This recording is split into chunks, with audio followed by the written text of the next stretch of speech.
A little bit about myself. I don't have to spend too much time on this. Brooke gave me a really good intro, pretty much what's on the screen here. I've been in the internet marketing space, specifically with orthodontics for about 12 years, on a broader scale, about 15, 16 years. So had a couple other marketing director positions doing social media and web design for some local companies here in Rochester, New York. But really, most of my time has been spent with Mary Kay Miller. She's the owner and CEO of Kaleidoscope, and, helping orthodontists get found on the internet, whether that's their website, their Google business profile, their social media, Facebook, Instagram, YouTube. And on a personal level, I'm a father of two daughters, and they both start school tomorrow. So tomorrow's the first day of school, so it's a big night in our house. They're starting third and fourth grade, and I'm a big sports guy. So football season's kicking off. Right now, I've been watching a lot of tennis with the US Open on. So even after we get off this webinar, there's a big American trying to make it to the semis, and I'll be turning that on after we hop off here. So anyway, getting into the digital ads, a quick rundown of the topics we will cover tonight, beginning with the state of the digital advertising industry, part of it specific to ortho, but part of it just on a larger scale, what we're seeing with the trends and the spending and, kind of the digital channels that are getting the most action. Want to look into also a checklist for your own ad campaigns. So when I mentioned, if you're working in this space, if you're running ads or helping manage ads for your practice, we'll dig down into some of the nitty gritty that we're seeing in terms of performance and what Google and Meta are up to as far as, moving the goalposts and kind of what's working and what's not. Then we'll get into some recent updates that are impacting your businesses and also your competitors. And again, not strictly just orthodontics, but local business in general. But of course, that trickles down to our orthodontic practices and kind of having to play the game along with Google and Meta to help our businesses be successful. And at the end, because we are an internet marketing company, because, digital marketing consultant is kind of one of my titles, just wanted to give a quick couple SEO and Google updates, some things that we're seeing on our end, maybe not specific to digital advertising, but more internet marketing in general. And then definitely want to leave some time for a little Q&A. And as Brooke mentioned, type those questions in as we're going through. And it doesn't have to be strictly related to digital ads. I know that that's primarily what we're going to focus on. So most of the questions will probably be about ads.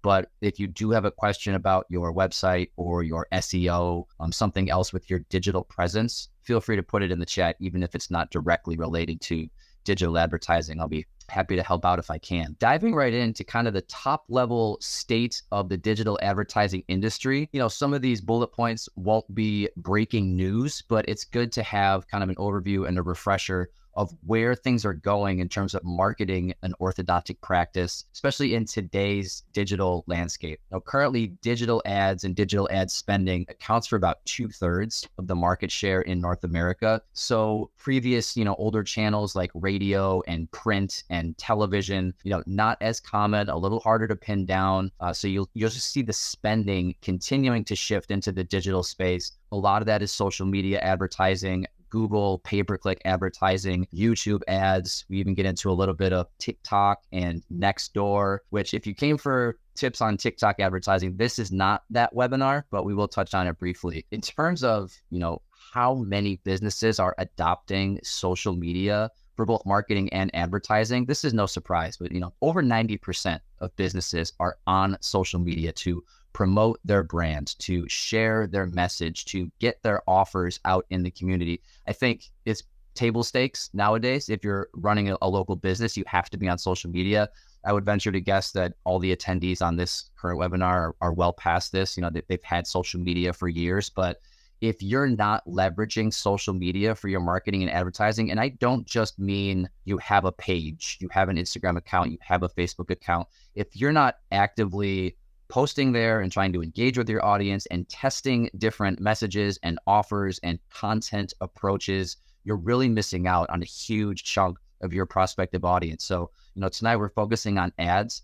We could do a whole nother presentation just on organic social media posting and how often are you posting and what types of content are you posting to Facebook and Instagram, to engage with your audience. So social media has become kind of the elephant in the room where a lot of practices know they're supposed to be doing it, but they either don't have the time or the bandwidth, or they don't have the inspiration or the design chops to really present their practice in the best light.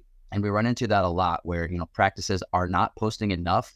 And when they do post, it's maybe not high enough quality to represent their practice in the best light. So that's definitely a big way that we help orthodontic practices, put their best foot forward on the internet. As far as the digital ads piece, back to where consumers are going to do their research, where consumers are going to kind of do their homework and weigh their options and learn about, which practice or which business am I going to give my hard-earned dollars to. The current marketplace, there's more options than ever. So it can be hard to find the right channel. And we could look at this through the lens of where should I spend my marketing dollars, right? We don't have unlimited marketing budgets. We have to prioritize some things. We maybe can't do all the programs or all the channels or all the platforms that we would like, in a perfect world with an unlimited budget. So whether it's social media or digital publishing channels or search engines, it's becoming tougher to identify where your target audience is. And specifically for ortho, what we see a lot is whether it's Google or it's Facebook and Instagram, there's pros and cons to advertising on both.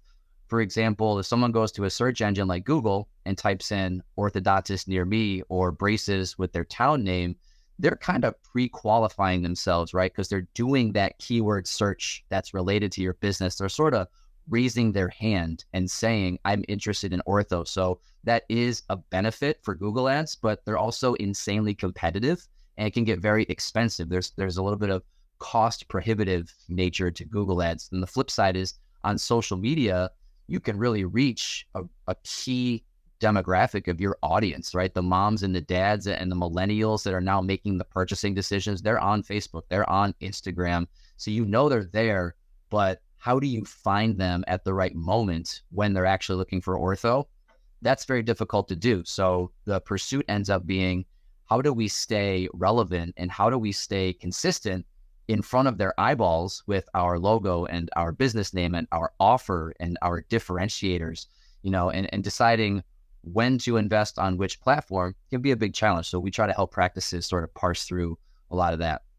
And in terms of having more options than ever, I initially meant, from a digital standpoint, from social media apps and search engines, it's hard to find the right place to advertise.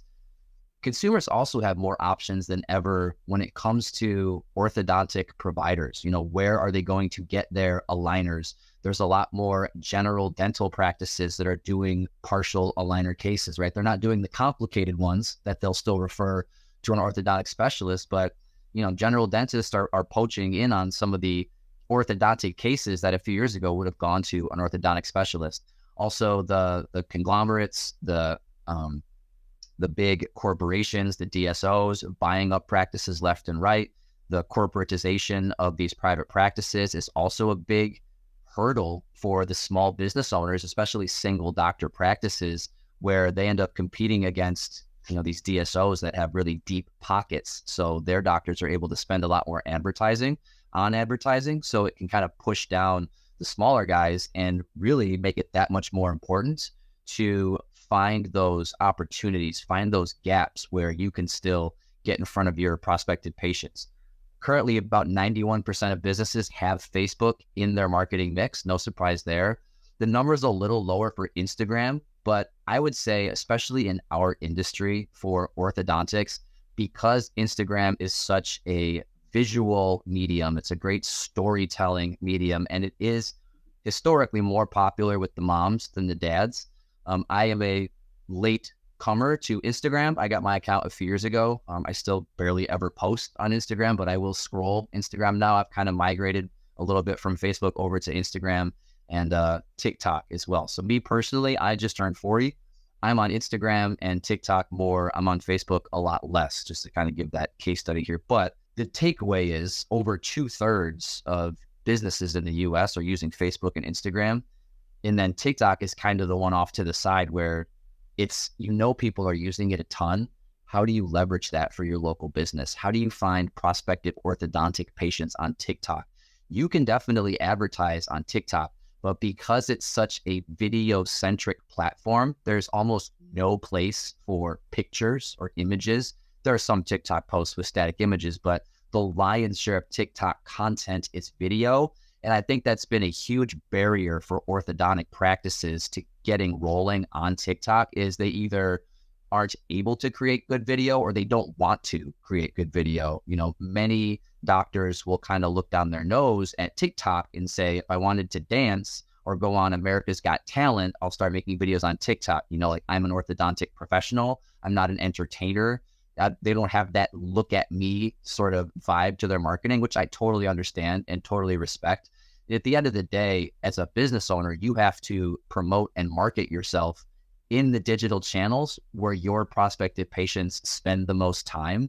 And if you just look at it through that lens, TikTok has a huge amount of value and potential for a small business. So if you're watching this webinar tonight and you're thinking, yeah, that's definitely not me. I'm not going to be doing TikTok dances. I don't love talking on camera. I don't love my own face, my own voice, whatever it is. Maybe somebody in your office does. Maybe somebody on your team is comfortable creating that content.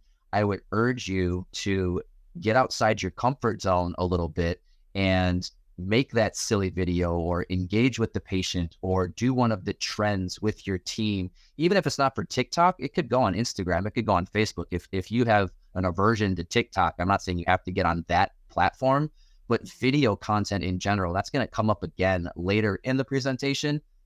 Video is really the best way to grab attention and do something memorable. So whether it's on TikTok or not, if you take something away from this call, if you're not a video producing practice, try to become one. Try to dip your toe into that content creation and know that you don't have to have a sound stage and professional lighting and a lavalier microphone that clips onto your shirt.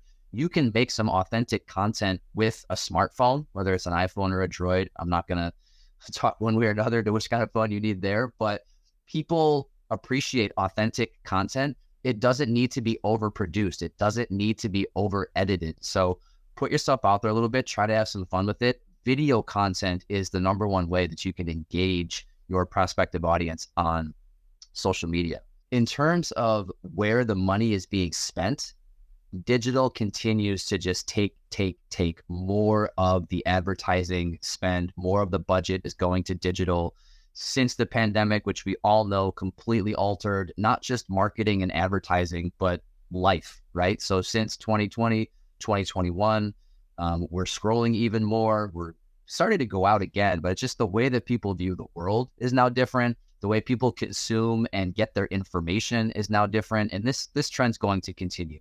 Digital video ad spend increased by 49%. And that was 3 years ago, right? So now we're a few years past that. Mobile ad spending in the US is projected to reach $623 billion with a B by 2029. So this tells us very plainly that if you are not promoting your orthodontic practice through mobile advertising, your competitors probably are. So can you still be successful without this in your marketing mix? Yes, of course, you can still be successful. You're going to have to really double down with your internal marketing, your external marketing, your community marketing. You're probably going to need a magic wand to keep those GP referrals coming in like they did in years past, which it's a lot harder to do that now. But every sign points to digital and mobile, right? So it's got to look good on a phone, load fast, lean and mean, and you got to put yourself out there. You can't just market with a cool logo or a good message or a cool tagline or even a good offer may not be enough by itself. You could have the best deal in your area.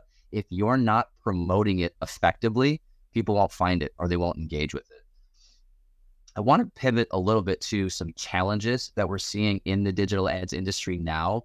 Some of these are challenges that I feel in my own day-to-day. You know, I'm quote unquote in the trenches, working with our ads team, building ads, running ads, going through the reports. I'm on the check-in calls with clients. So I can speak to this from a position of, I guess I would say knowledge.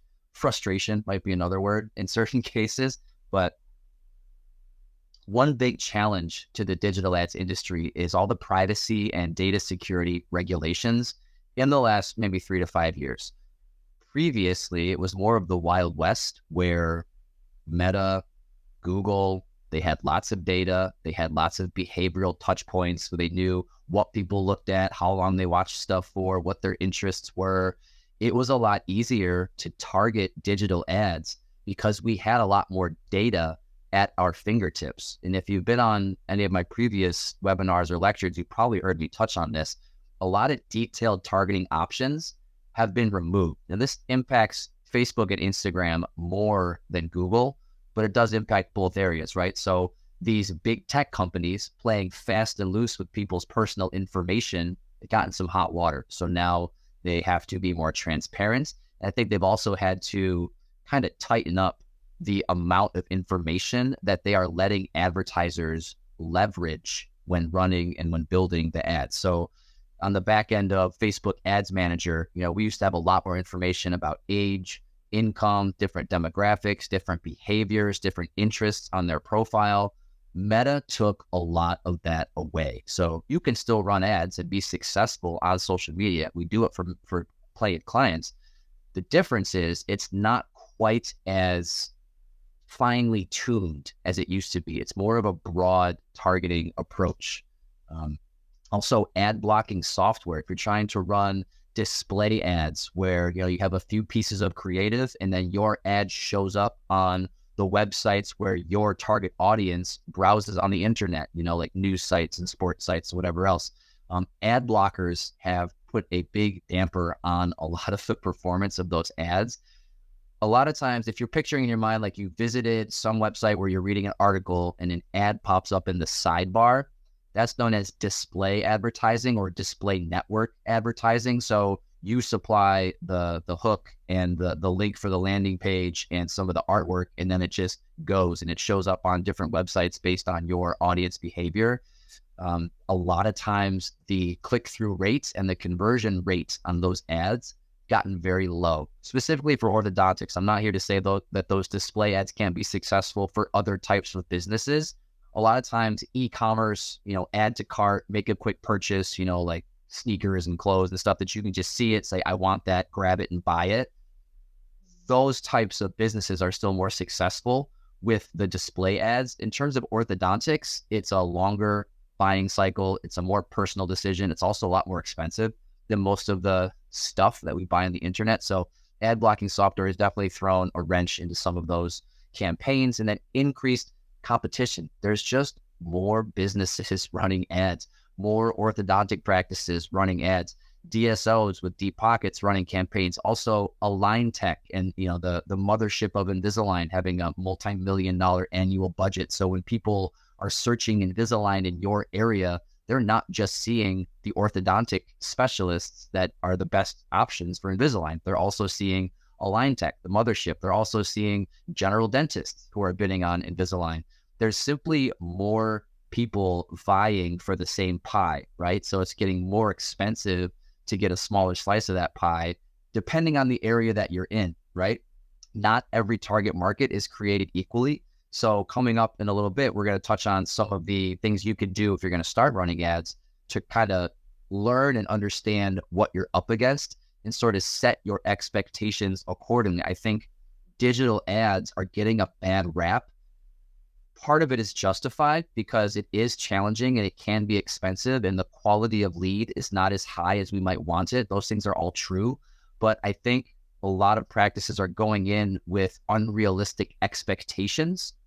And then that is really what's driving kind of the sour taste for digital ads. It's not doing what they wanted it to do when maybe what they wanted it to do wasn't a very realistic expectation in the first place. We're also up against AI and shifting algorithms. Now, there's always been an element of fluctuation or chaos or unpredictability with anything internet related, advertising for sure, but the algorithms are changing. And what we're seeing is AI more or less being unleashed to fail forward and figure it out. That Google and Meta are incorporating AI to make more decisions, to move things along faster. Ultimately, I think they can make more money if they have more AI. It's that classic dystopian future where AI makes all the decisions and has all the information. But what's happening in the short term, because AI is still pretty new, is it's making mistakes and it's doing things that don't totally make sense. And then the humans kind of behind the scenes who are setting up and optimizing and maintaining and running these campaigns, instead of trying to figure out a set algorithm, we're now trying to decode an AI program that is evolving sort of in real time. So the goalposts tend to shift around even more frequently than they did before. Like I said, that's always been the case. I've always been kind of one thing works for a set amount of time and then overnight it just changes. And you got to figure out, what's different and how do we leverage it and move forward and stay successful. It feels like that cycle is just repeating at a higher speed, right? We're going through this more often than in the past. And then quality and quantity of leads can both be challenges. It's usually not the same for one campaign. Won't usually have both of these problems, but you might have a campaign over here that has 80 leads in a month or two, but only 3 of them showed up for their consultation. 1 of them starts treatment. So the leads are there. We have a very high engagement. We have a really healthy conversion rate, but coming through on the back end and starting treatment isn't happening to the extent that the numbers would indicate that it would. So the quality of leads is becoming an issue. I shouldn't say becoming, been an issue and remains an issue for some campaigns.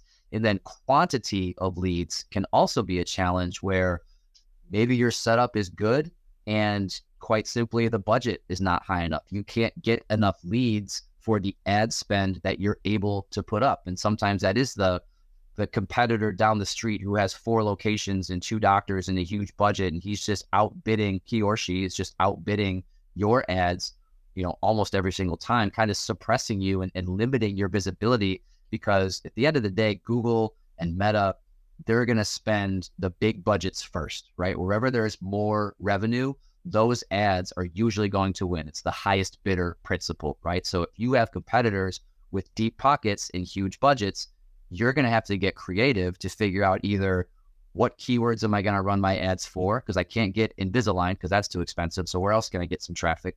Or maybe you're running your ads during off hours. Maybe it's nights and weekends, or maybe you're looking for those pockets where your competition isn't necessarily as aggressive. So quantity of leads can also be a challenge. We see that one more in highly competitive areas, major metro areas where there's just a ton of businesses running ads, vying for that traffic. It can get very expensive very quickly. So anytime we're running a digital ads campaign, we always want a healthy number of leads, but we don't want to go so crazy trying to get form fills that none of them are qualified and none of them are actually interested in ortho. So it's finding that balance of a nice healthy volume, but also targeting people who are likely to start treatment.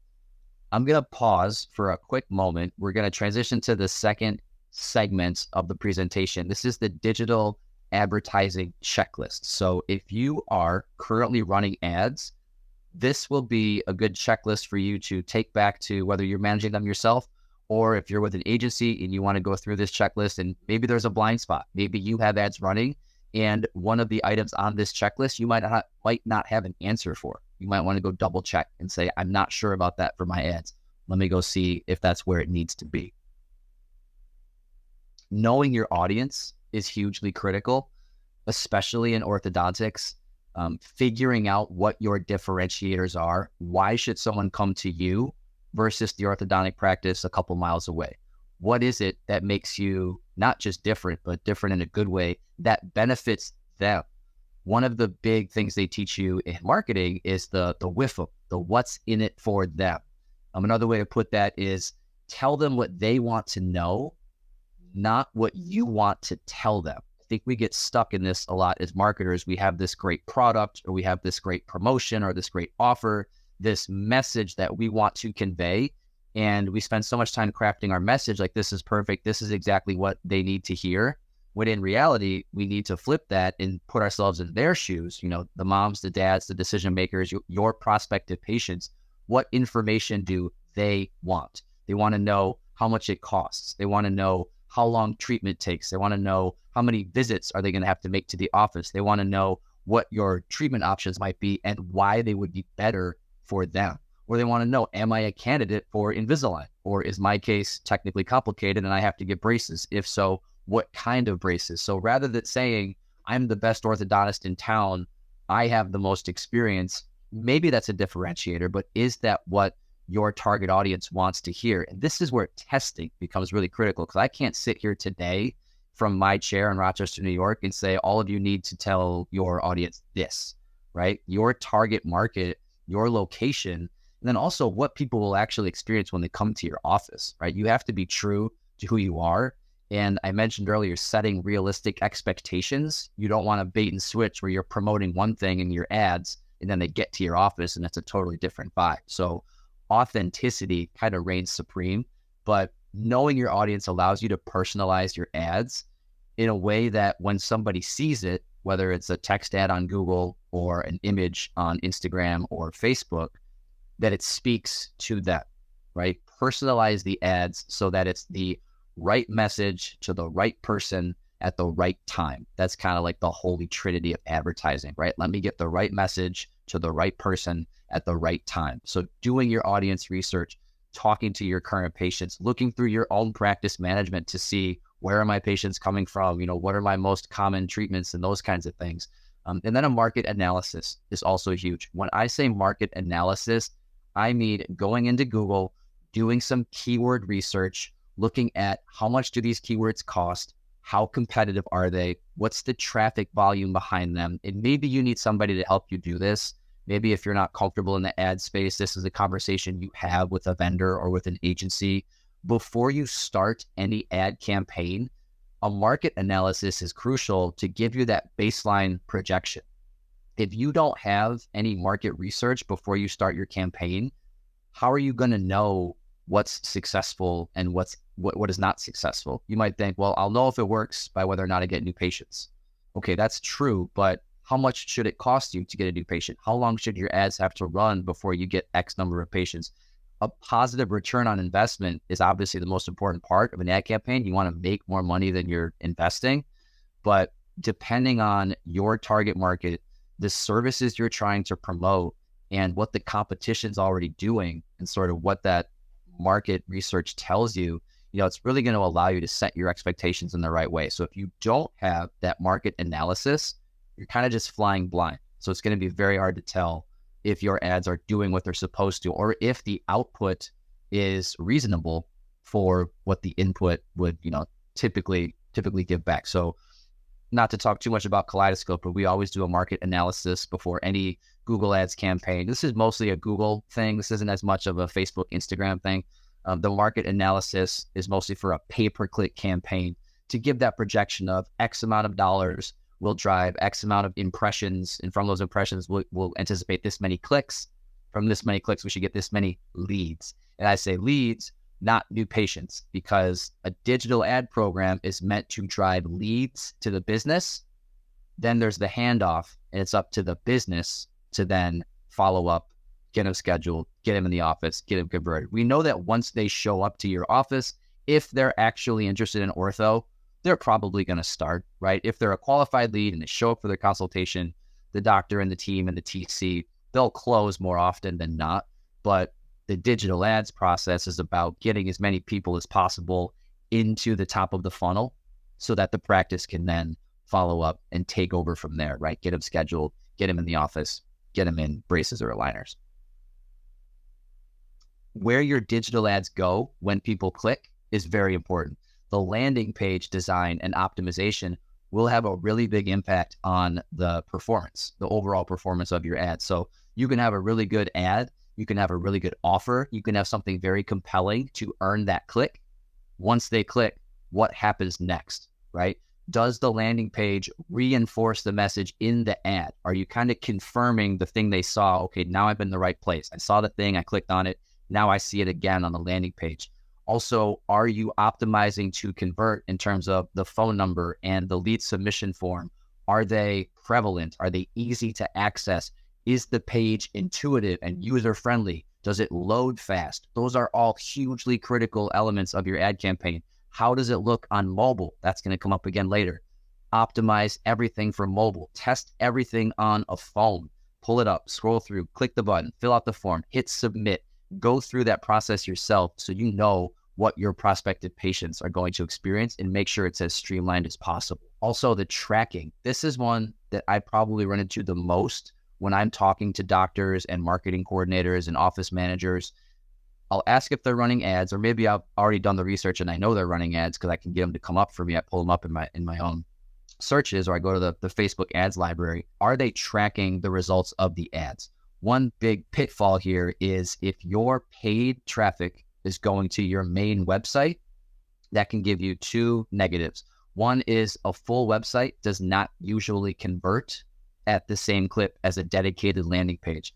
A dedicated landing page gently railroads the user to the desired action. Click to call, fill out the form, get in touch with my practice. If they're on a full website, more pages, more content, more places to get lost or to lose sight of the desired action. So the conversion rate tends to be lower on a full website. The other negative is the tracking is a lot harder.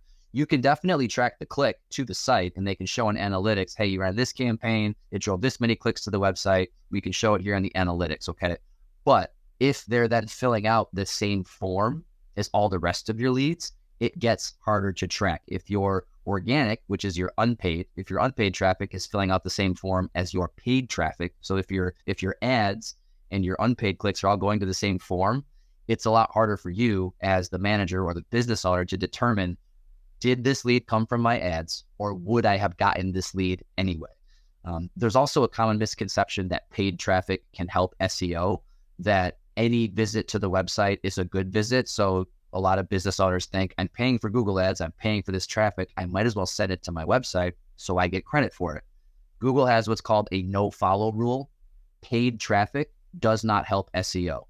Paid clicks do not count towards your site visits, page views, any of that stuff. So you can't buy your way to the number one spot. So if you're paying for clicks, send them to the destination that will convert at the highest clip. You're not getting a reward of any kind for sending them to your website. So if you have a dedicated page on your website specifically for ads, that makes a lot of sense. But if you're sending them to the home page, don't do that. Or if you're sending them to the contact us page or request an appointment page, you can still get leads. That can still be successful. It's just going to be harder to split it out and say, which of my leads came from paid ads, which of my leads came from organic or unpaid traffic.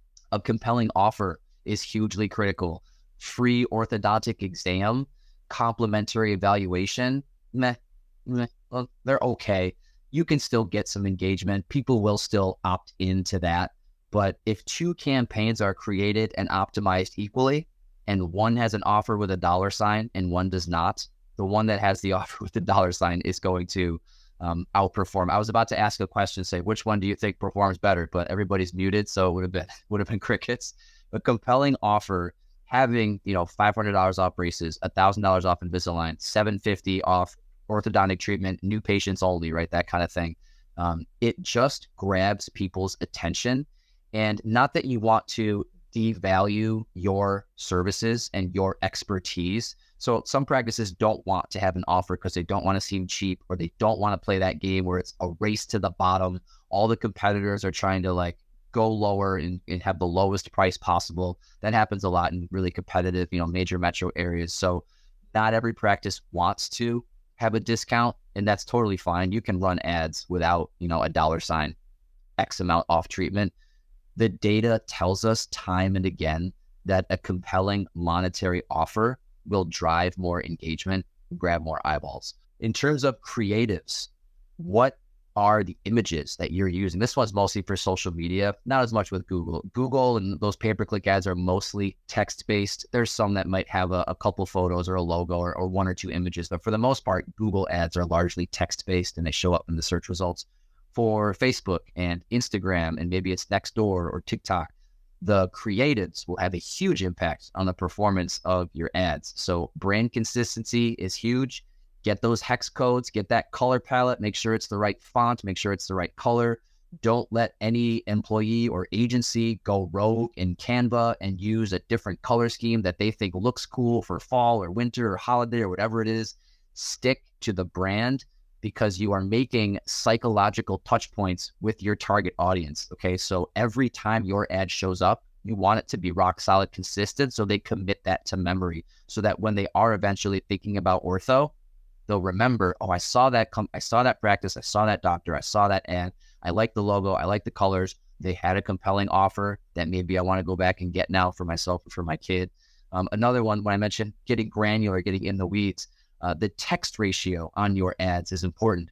Our own designers did these, so I'm not outing anybody else. These are Kaleidoscope ads that are on the screen right now. The one on the left, I sent back to our design team, and I said, that is too much text. We've got to rein it in. People are scrolling quickly. If they're even reading at all, they're skim reading, right? So if you have too much text on the image, not only is it hard to read, Facebook and Instagram will actually suppress it. They have a text ratio that they have AI programs that will evaluate your ads. If you have too much writing on your ad, it's not going to perform well. So this is just one example of optimizing your creative, but think of it as people are skim reading. So if you have a paragraph or multiple sentences, also putting your town or your phone number inside this image is not really helpful because people can't click it. They can't click to call it. No one's going to probably hold their phone and then pick up a pen, jot down your phone number because they saw it in one of your ads, right? That's not a user-friendly experience. So you don't need to waste the space on your ad creative with information like that they can find elsewhere. That can go in the text of the ad itself, not the image, but the text, right? So optimizing your creative to grab attention and be easily digestible is hugely critical. And when we talk about easily digestible creative, that's video. Video is more engaging. Video is more memorable. Study after study after study shows that people have better recall on videos, that people are more likely to stop and watch a video than they are to stop and stare at an image. So as I mentioned earlier, if you're not doing any video, do yourself a favor, step outside of your comfort zone, start creating some video. And then I probably should spend more time on this last one, follow-up strategy and cadence. The most successful ad campaigns have a pretty aggressive follow-up cadence in the office. So once that lead comes in, it's at least once a day for 5, 6, 7 days. Maybe it's a text or a phone call day 1, email, voicemail day 2. One little trick is if you send a text to the prospect introducing yourself. Hi, this is Dana from so-and-so Orthodontics. Hi, this is Jeff from Kaleidoscope Orthodontics. The phone will remember you identified yourself. So when you call that person the next day, the phone will say maybe Kaleidoscope or maybe Kaleidoscope Orthodontics because you identified it in a text message. So that's a little shortcut that you can use. If you're only going to send an email and call them once or twice from a digital internet advertising lead, you're probably not going to get them. We have very short attention spans, hide from people after we fill out forms and request information. You're going to have to stay on them to get that follow-up conversion rate where you want it to be. The most successful practices usually have one person that owns this. If it's a shared team responsibility, it's just harder to track who did what and when did they do it. So if your team has a spreadsheet that keeps track of every touch point, this day was a call, this day was a text, this day was a voicemail. Did we talk to them? Yes or no? What was that conversation? The more information you have about this prospect as they go through your funnel, the better your chances will be to convert them. And that kind of leads into this point, which is digital ads are not a new patient faucet. This goes back to the realistic expectations and what are you wanting your digital ad campaign to do? Some practices will come to us and they don't really have a marketing strategy. They don't really have a plan internally, externally, community with their existing patients. It's internet or bust. I need my web presence to make my practice successful. That is a very difficult position to be in, and it is not successful 100% of the time, or even probably 50% of the time. Digital ads are a complementary piece to a well-rounded marketing strategy. So you still have to be internal marketing, external marketing, current patients, friends and family, general dental referrals. Can you get into a local community event? Can you get into a local school to give a little presentation and pass out some packets? You know, each area is different as far as what you can or can't do or what makes sense, but digital ads will not be the savior of a practice most of the time. So having that realistic expectation going in, I think will help to sort of see what's working and what's not, and what can we honestly expect these ads to do. Also, I think on a larger scale right now, orthodontics is a nice to have. It's usually not a need to have, right? So in the current economy, a lot of people are deciding, I would like to get braces for my kid, but I'm not doing that right now because of any number of factors. So as the economy rebounds and hopefully, knock on wood, we get past November, people will get back to, the 2021, 2022 behaviors where orthodontic practices were doing very well. I do expect it to rebound, but digital ads will not be the only savior. I'm going to kind of speed through here because I want to make sure I get to the questions and answers and we got about 15 minutes left. So I'm going to kind of put the pedal down. I didn't think I had enough content in this lecture. I was kind of concerned. I didn't have enough slides. Turns out I might have too many. Recent digital ads updates. We touched on the AI, right? AI stands for already invading. If you were with us in June, you might have seen this slide from me a few months ago. I decided to use it again. It's still relevant. AI is already invading. Google is using AI to write your ads. Those are called dynamic ads, where you put in a few keywords, you put in a few services, a couple lines of text, and then Google's algorithm takes that and writes your ad in real time based on what the person typed in, based on their search behavior and their internet history, and also based on what's working for other ads in your area. Those are called dynamic ads. They have replaced standard text ads where we, the advertisers, used to control every letter, every punctuation mark, every single bit of text in the ad. We used to be able to craft it and have it rock solid, 100% control. That's no longer the case. Dynamic ads are now taking over, where Google is deciding what your ad's going to say. We have clients ask us, can you show us an example of what our ads look like? And we have to tell them. We can give you a ballpark projection, but Google kind of makes it up as it goes based on a number of factors. AI is also running the advertiser verification. So this has been a problem on Google, not so much Facebook and Instagram. If your account is selected for advertiser verification, you have to submit documents showing your articles of incorporation or your tax ID, basically proving that you're an authentic business. If you can't produce the documents that Google wants, they will shut down your ads. And there usually is not a human support that you can go to and say, hey, I got tabbed for verification. Can you help me? There's a portal to upload the documents and you get a yes or a no. So AI, it's already invading. AI also stands for annoyingly inconsistent. Okay, it's unpredictable. It's error prone. What we're seeing right now is a number of problems with an influx of dental leads for orthodontic ad campaigns. There might be some of you on this call now nodding, saying, yes, this is why I came today. I'm running Google ads and I'm getting lots of leads for implants and crowns and dentures. This, at least the data is telling us, the best educated guess is the AI is driving this. Google is letting AI make decisions. The AI has not figured out where orthodontics fits in as a specialty subset of dentistry. So as the AI gets more control, it's messing this up and it's driving traffic for dental searches over to orthodontic ads. AI is breaking through the guardrails. We have in place what are called negative keywords, which basically tells Google if someone searches dentist near me, best implants in my city, crowns, dentures, whatever it is, we have negative keywords set to tell Google if someone searches this, don't show my ads. Negative keywords are intended to limit traffic for search terms that are not relevant to your business, to your ads. Those negative keywords are not working the way that they're supposed to. We continue to try to work with Google through this. They don't give us a lot of information. There's not a lot of meat on the bone in terms of when they're going to fix it. Just have to keep on powering through and testing and optimizing to get to where they need to be. Google's AI is struggling to properly place orthodontics as a specialty subset of dentistry. So what are the adjustments? Again, I apologize for going really quick. I'll be happy to send anybody a copy of the deck. I know the recording will be available for 3 months after this call, so you can go back and watch it again. If you want a copy of the slides, just shoot me an email. I'm happy to provide that to any of you. The adjustments, honing in on that target market, that market research, that market analysis, that ad personalization of the right message to the right person at the right time. Get that figured out, and you'll circumvent a lot of these issues that the technology is having, doing all the heavy lifting for you, right? So we have to do a little more heavy lifting ourselves because the AI is not yet doing it for us. Some of our campaigns, we've reduced the target radius just to try and really hone in on the immediate area where people are most likely to convert and show up to your office. Refining the landing page to re-qualify. This is another big one.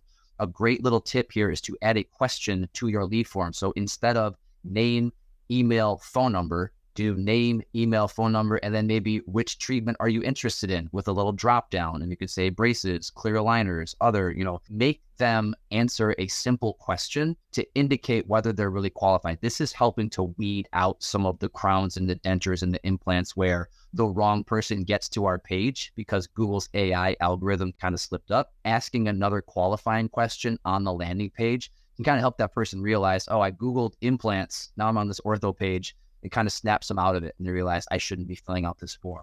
and then getting more personalized with your ads. Focus on your team, focus on your doctor, focus on your office. Use current patients and past patients for their reviews. Really paint that picture for your prospective patients of, I want what they have.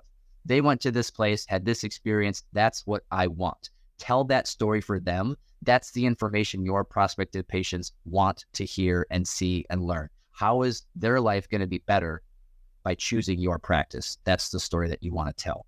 One last thing on this is instant forms on Facebook and Instagram are outperforming other objectives that drive traffic away from the app. So in other words, using the lead generation objective on Facebook and Instagram, the form lives in the app. There is no landing page. So somebody clicks on the ad, the form pops right up, they fill it out, and they're still on Facebook or they're still on Instagram. And this makes sense. You don't have to think too hard. Okay, why does Meta want these ads? Why are they favoring the ads that keep people in the app versus taking that click off to a website or off to a third-party landing page? They're leaving the app, so Meta can't show them more ads. So those types of setups are being suppressed, and the ads that keep people in the app are performing other campaign objectives in 2024. Those instant forms will drive your leads to the lead center. On my screen, I have a couple screenshots of where the lead center lives. Some of you may have already been trying this out. We are having good success with a lot of our campaigns under this objective. Once again, optimize everything for mobile. I know I'm moving really quick to try to get to your questions here at the end. Test everything on a phone. See how it all shows up. Make sure you've got the right sizing. Make sure you've got the right dimensions. Make sure everything is going to load and function properly and nothing's cut off or, scrolling forever. Optimize everything for mobile. I'm going to kind of skip through the latest Google SEO updates. What this is Google just had a core update in August. The Cliffs Notes version is SEO content, redundant content, duplicate content is banned. So they penalize sites. The correlation was a lot of sites that had an uptick in number of pages had a drop in traffic. So if you added a bunch of redundant pages that did not add any value, your traffic went way down. And then when those sites cleaned things up and got rid of the duplicate pages and shrunk down their sitemap, their traffic returned. So it really targets content that is trying to manipulate for SEO purposes. So if you're adding a ton of pages that have no real value, you're just trying to put links and extra stuff on your site, the bloated websites with redundant content were penalized. The main takeaway is create content for users, not search engines. I don't think a lot of orthodontic practices are guilty of, bloated websites with lots of web pages. I think most orthos struggle to create content, not from having a problem with too much content. Google also got rid of the continuous scrolling results pages where it used to be you'd scroll to the bottom, 10 results, and there'd be a little number list. And you go to page 2, page 3, page 4. Google got rid of that for maybe a year to where it was just an endless scroll. It would just load the next set of results. There was no click to page 2, click to page 3. They would just keep loading. Google got rid of that probably to keep people on that one consolidated page to increase, clicks on the ads. And lastly, don't forget to play the hits. So we didn't touch on Google business profiles. We didn't touch on website optimization, SEO, download speeds, things like that. But when in doubt, go back to the basics, play the hits, make sure your Google business profile is accurate, optimized, has images, has products, has services, put some posts on there. Really use that Google business profile as a vehicle to get your message and get your offers out there. And if you have not updated your website in years, it's probably time, because with the continued shift to mobile, the SEO goalposts moving, with AI coming in hot, having an updated website that meets the current criteria is more important than ever. So there, I made it. I didn't know if I would. Time for Q&A. I'll let Brooke tag back in here and let me know if there's any questions in the comments there. Awesome. Thanks so much. We do have a few in the chat box already, so I'm going to just dive right in. The first question is, should you make lots of different ads and run those, or stick with just one ad and use it over and over again? Also, can you use one video more than once, or should they always be different? Yeah, that's a very good question. So it's going to be a results-based answer. So can you use one ad and run it over and over again? If it's successful, yes. Like if you run that ad and people click on it and fill out forms and you get leads and you can trace some new patients back to that ad, whether it's, every time we do this back to school, $500 off promotion, it drums up some business and we get some engagement. So if it works, I would say yes, do it again. If you're not sure if it works or if you're pretty sure it doesn't work, then it would be time to test something different. With our campaigns, we've tried a bunch of different ways in the past. We've done, let's do 12 creatives, upload them all to Facebook, and then let the algorithm determine winners and losers. That seems to now be more overkill. So it's not as beneficial as maybe it was in the past, having too many options. So most of our campaigns for Facebook and Instagram will usually have between 3 and 6 creatives. So a few, but not a ton. But to the original question, can you use one piece of content or one ad over and over again? If it proves successful, I would say yes, but you do always want to be looking ahead and testing and optimizing and not expecting that one ad to keep working forever. Even if you're getting some extra mileage out of it, try to figure out maybe what's a variation of this ad that we could do. Okay, we have this thing that works. What's maybe a second version that we could do that's similar but still different, and test that. And then with the video, yeah, you can use one video over and over again. What I would say is keep an eye on, and I'm assuming this is for social media like Facebook and Instagram, keep an eye on what's called the frequency, which is the average number of times each user is seeing your ad. So generally speaking, if we have, 5 creatives running and there's, 50,000 impressions across, 20,000 unique users, right? So the reach will tell you individual accounts that you're reaching. The impressions will tell you the total number of views or times that it was seen. And then the frequency is kind of the combination of those two, right? So if your frequency is high, like 7, 8, 9, 10, that tells us that your audience is seeing that same ad 7, 8, 9, 10 times in like a month or two, or like a 6-week span. That's a high frequency. If your frequency is lower, like in the 2, 3, 4 range, that means your target audience is not seeing it as much, which might be too much, right? That's called saturation, where the same people see the same ad over and over and over again, and then they kind of tune it out. So can you use the same content? Yes, you can definitely recycle content. But again, I would say also try to create new content, incorporate more ideas, try to see what works. But yeah, if something is performing very well, definitely use it and ride it until it stops performing. But keep an eye on your frequency and your reach, your impressions, and your frequency. And if the data tells you that your audience is getting saturated, the same people are seeing the same thing, that indicates that it's time to freshen up your creative. All right. The next question is, if my competitors are spending more money than I am on Google Ads, am I just wasting my money? That's a good question. Maybe. It's hard to know specifically without kind of looking at the data. I wouldn't say you're wasting your money unless you're getting absolute zero. If you're not getting any phone calls, if you're not getting any form submissions, and the campaign has run for, 3 or 4 months, then it might be time to pivot. It is normal for an ad campaign to take at least 90 days to ramp up. So sometimes we call that the learning phase, where when you start a new ad campaign, there's a quality score that needs to be built. So quality score is Google basically trusting your ad and saying, yes, this is a good, relevant ad that serves its purpose to the audience. It's not a bait and switch. It's not spam.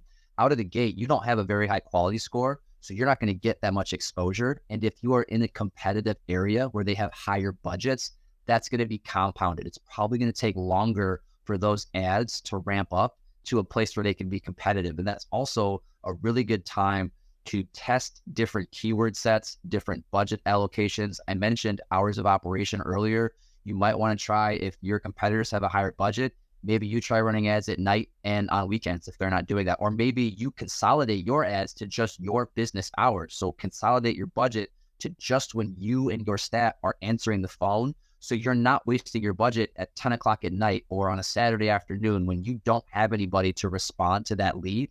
The speed to lead is so critical. If you can't get to that person for a day or two, the likelihood that they answer and respond and then show up, it just drops off pretty dramatically. So if you are getting outspent consistently, maybe get creative, either consolidating your budget to maximize your spend when your staff is available to capitalize, or maybe you experiment with nights and weekends. If maybe your competitors are turning their ads off, maybe that's where your opportunity might lie. So you might have to get a little bit creative.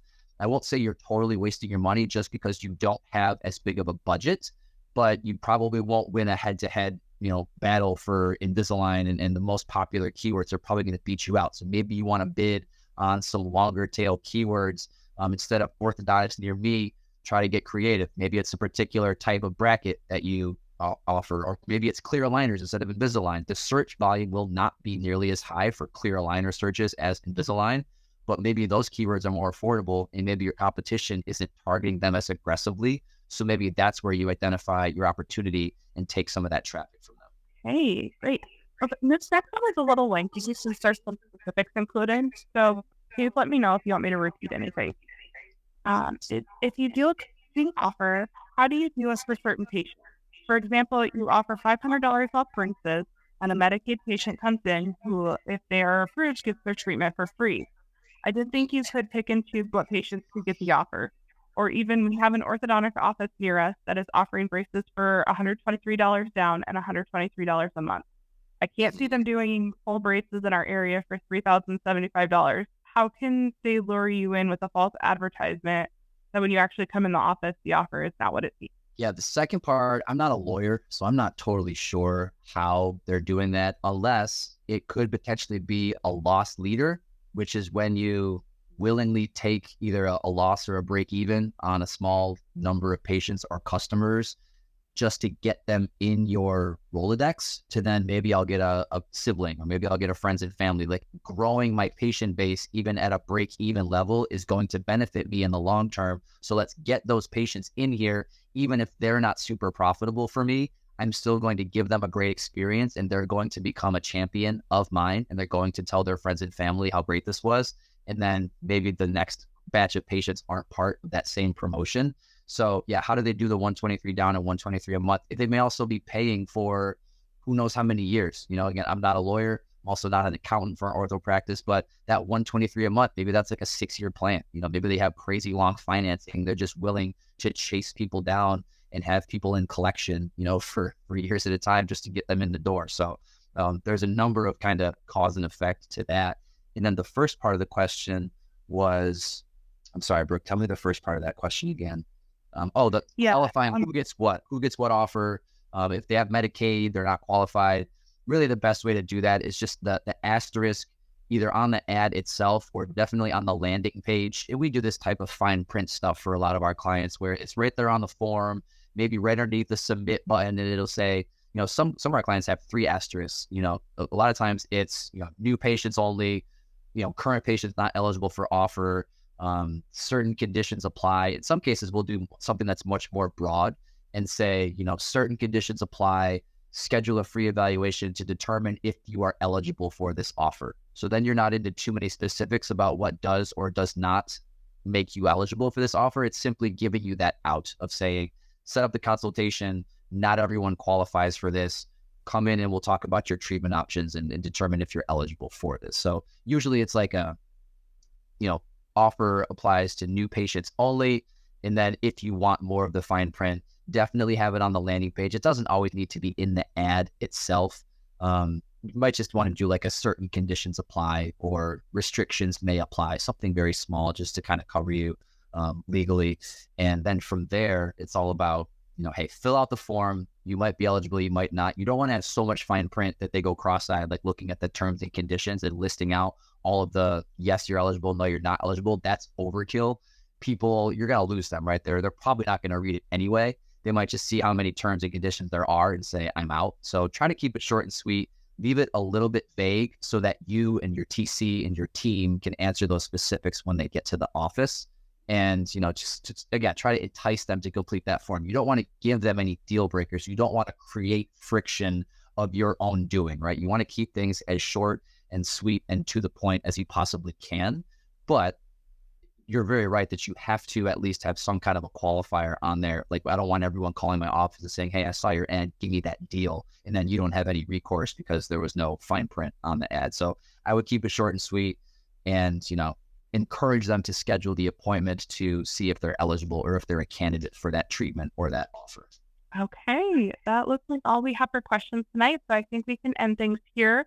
Thank you everyone for attending tonight. And Jeff, thanks so much for spending your evening with us. It was my pleasure. I look forward to doing it again. Thank you, Brooke. And thanks to everybody else who came on the call. I do have my email address here on the screen now. I should have put that up a couple minutes ago. There's also a meeting link on there, but if you want to shoot me an email, you can probably go through Brooke if you don't have my contact info. Shoot me a message. I'll be happy to connect on Zoom with anybody. We can do an analysis of your practice, your web presence, your ads, and we can kind of go through it step by step together and do a one-on-one. So thanks again. Awesome. Thanks so much. Take care.